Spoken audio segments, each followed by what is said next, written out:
Welcome back. You're still on to the Afia Morning Show live from Enugu, Nigeria. I'm Nathalie Uku and Oji Wachuku is still here. So what means of transport are we going to be applying today? What It's like nowhere. It's not far. Quite. By the time you get to Lobanta, you realize that you'll be doing more than breaking a sweat.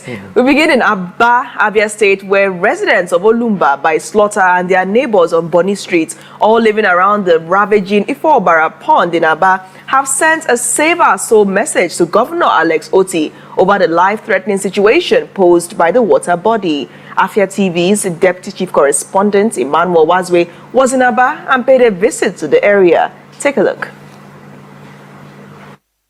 Life means different things to different people.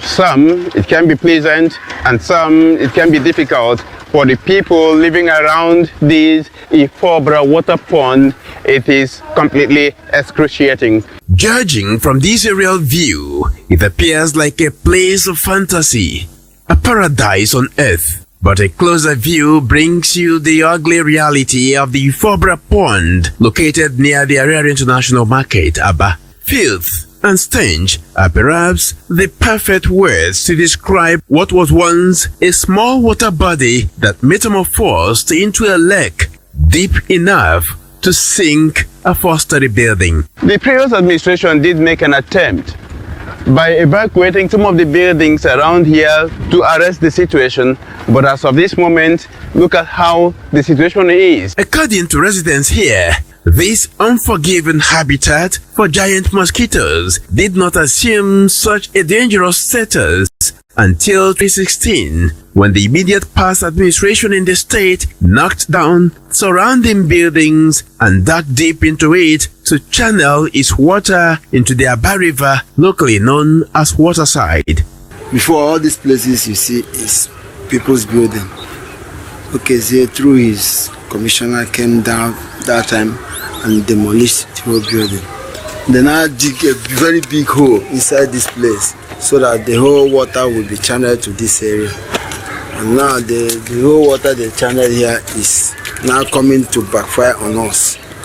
So if at all there's a way they can finally remove the water, we will appreciate it. But that was an effort in futility, as the pond has since assumed a dangerous dimension, sucking residents around its banks, especially during the rains.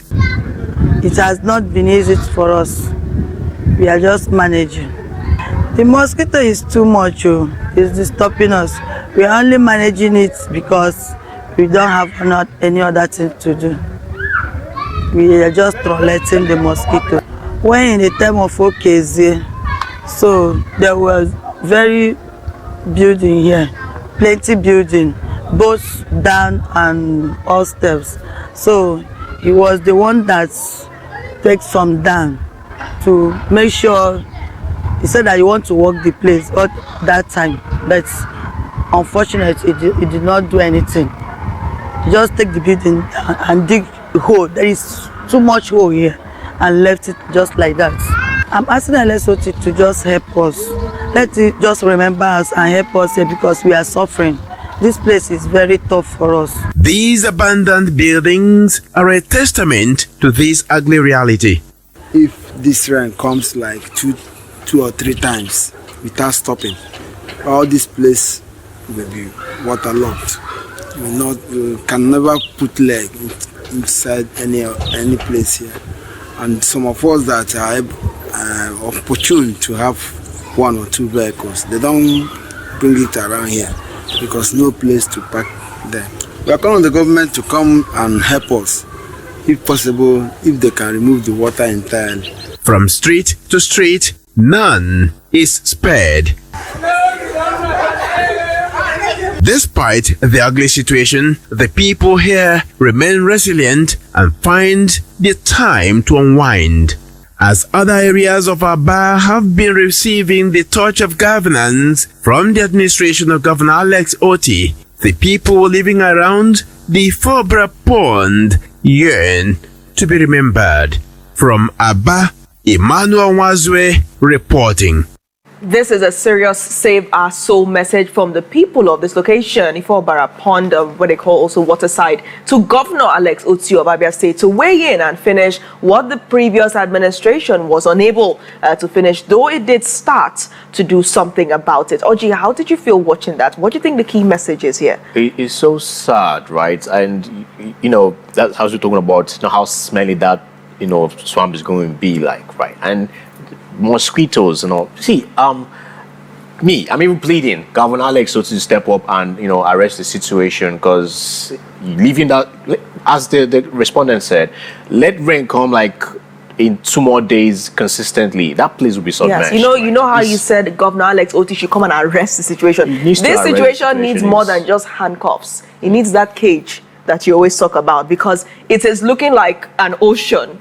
You know, an ocean full of, and they're talking about mosquitoes. Imagine the frogs croaking all night, because that is a hub for frogs to make so much noise. So you can see, and you're seeing the baby there, and of course other children there not getting enough sleep, the buzzing sound of mosquitoes, all of that. You see, Oji, these are the real stories I want to see. These are the things happening we're having a beyond what you see with, everywhere. The spokesperson of Governor Okezibazue, former governor of Abia State, right? And he was saying everything he was saying. It's the same conversation you're having. You start up a project and you don't finish it. And when people call you out, it will be as if everybody wants to taunt or dent your image. Sorry, dent your image, right? This is the conversation. This is what we're talking about. Okay, you know how important, vital this project is. So why didn't you finish it? Why didn't you even go through and do what you have to do? Now, look at the aftermath. One will now start to look at the previous administration and why they started demolished houses and then nothing was done. You know, I would also blame we in the media as well, because we're supposed to follow up on this project. We're supposed to continue to spotlight it till it's done. You know, it's just like taking 10% of that blame, because this is terrible. This is absolutely terrible. It's horrendous. And I think the state governor has to look into that save our soul call from these locals. Bringing it back to